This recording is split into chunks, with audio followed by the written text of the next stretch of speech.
मैं भारत का संविधान हूँ, लाल किले से बोल रहा हूँ। मैंने तो समता सौंपी थी, तुमने फर्क व्यवस्था कर दी। मैंने न्याय व्यवस्था दी थी, तुमने नर्क व्यवस्था कर दी। हर मंजिल ठहरी कर डाली, गंगा भी मैली कर डाली। न्याय व्यवस्था भी रोती है, गुंडों के घर में सोती है। गांधी को गाली मिलती है, डाकू को ताली मिलती है। जी परिणीति शिंदे जी महोदय, मुझे आपने इस ऐतिहासिक दिन में अपनी बात रखने का अवसर दिया, मैं आपका तहे दिल से शुक्रिया अदा करती हूँ। मैं उस राज्य से हूँ जहाँ संत ज्ञानेश्वर, संत तुकाराम और संत रोहिदास जैसे अनेक संतों ने समाज को प्रेम और सद्भावना दी। दूसरी तरफ शिवाजी महाराज, संभाजी महाराज और शाहू महाराज जैसे शूरवीरों ने अपनी दूरदृष्टि से सामाजिक एकता और न्याय संगत समाज प्रणाली की स्थापना की। मैं उस महाराष्ट्र की पुत्री हूँ जहाँ महिलाओं के अधिकार सुनिश्चित करने हेतु अनेक आंदोलन द्वारा महात्मा ज्योतिबा फुले, क्रांति ज्योति सावित्रीबाई फुले जैसे समाज सुधारकों ने समाज को एक नई दिशा दी। मैं उस महाराष्ट्र की बेटी हूँ जहाँ के महान सुपुत्र डॉक्टर बाबा साहेब अम्बेडकर जी ने इस देश को संविधान के रूप में एक सशक्त और न्याय संगत लोकतांत्रिक मूलाधार प्रदान किया। पर आज उसी महाराष्ट्र में बीजेपी के सरकार के शपथ विधि के बिल्कुल 5 दिन बाद उसी संविधान की प्रत की विटंबना की जाती है। मैं इस बात का निषेध करती हूँ। परभणी जिले में संविधान के प्रत की विटंबना की गई।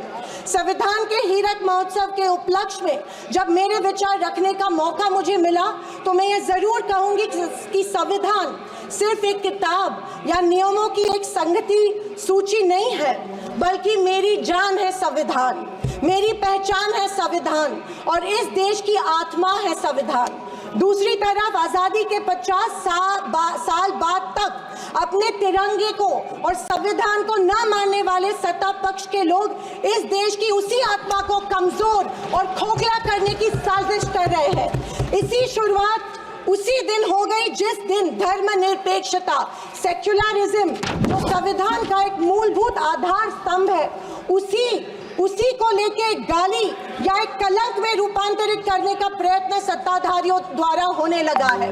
सेक्युलरिज्म को आज भी इस भारत देश की पहचान है, उसे सत्ताधारी पक्ष एक कमजोरी कर रहे हैं या एक बीमारी साबित करने की होड़ में लग गए हैं। संविधान की किसी भी चर्चा या बहस को ये लोग सिर्फ इमरजेंसी पर ले जाते हैं, पर ये भूल जाते हैं कि स्वर्गीय इंदिरा गांधी जी, हमारी पहली महिला पंतप्रधान इंदिरा गांधी जी ने उस वक्त के हालातों के मद्देनजर वो संवैधानिक कदम उठाए थे और उस दौरान हुए गलतियों की माफी भी देश के जनता से मांगी थी। और इतना ही नहीं, उनके विरोधियों ने गठित की गई कमेटी ने उन पर लगे सारे इल्जामों से उन्हें बारी कर दिया था।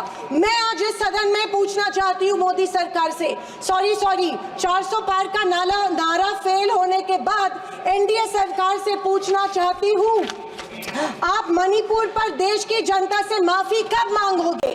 आप किसान आंदोलन में शहीद हुए 700 से अधिक किसानों के परिवारों की माफी कब मांगोगे? नोटबंदी के चलते हजारों लोगों के परिवार और छोटे कारोबार बंद हुए, उसके लिए माफी कब मांगोगे? हाथरस के लिए, उन्नाव के लिए आप माफी कब मांगोगे? आए दिन महिलाओं पर हो रहे अत्याचारों के लिए माफी कब मांगोगे?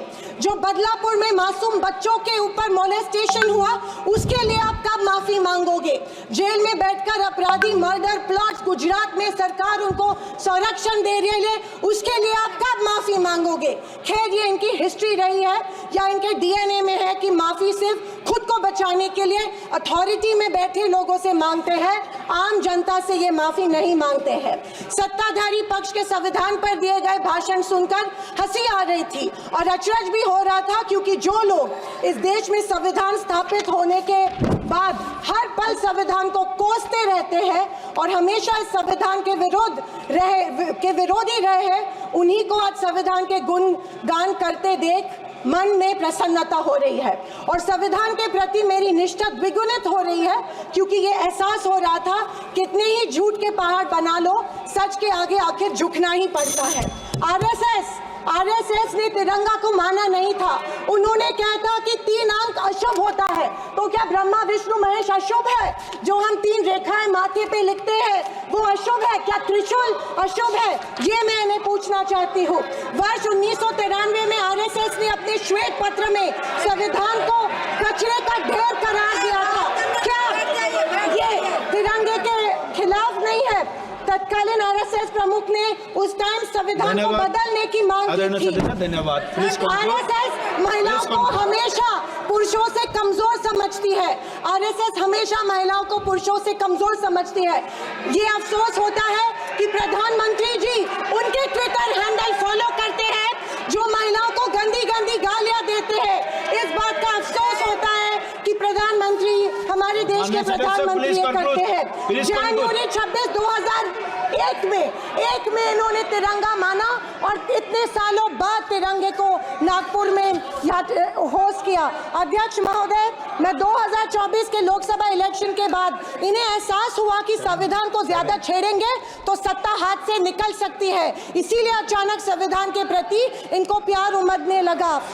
अध्यक्ष महोदय, विशेष रूप से राजनाथ सिंह जी ने, मैं उनका सम्मान करती हूँ, बयान में धन्यवाद जी, जाने धन्यवाद। अनजाने Thank you, thank आजादी you. के बाद से लेकर 2014 Thank you, honorable तक member. सारी Please कांग्रेस conclude. सरकारों को ऐसे सर्टिफिकेट दे दिया जिसे कोई झुठला नहीं सकता। उनके मुताबिक संविधान की बदौलत एक गरीब का बच्चा श्रीमती प्रधानमंत्री बना, अपराजिता सारंगी लेकिन जी। उसकी नींव श्रीमती कांग्रेस के- Aparajita Sarangi ji. Sir 2 minute sir Please please. conclude. मैं आखिर में यही No, कहना no. चाहती हूँ।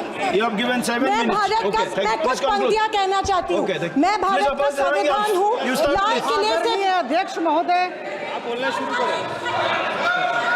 हिंदी की एक प्रसिद्ध कविता की कुछ पंक्तियों सर, से एक सेकंड, मैं भारत का मैं अपने संविधान हूँ, लाल किले से बोल रहा हूँ। मैंने तो समता सौंपी थी, तुमने फर्क व्यवस्था कर दी। मैंने न्याय व्यवस्था दी थी, तुमने नर्क व्यवस्था Okay. कर दी। हर मंजिल ठहरी कर डाली, गंगा भी मैली कर डाली। न्याय व्यवस्था भी रोती है, गुंडों के घर में सोती है। गांधी को गाली मिलती है, डाकू को ताली Thank मिलती you. है।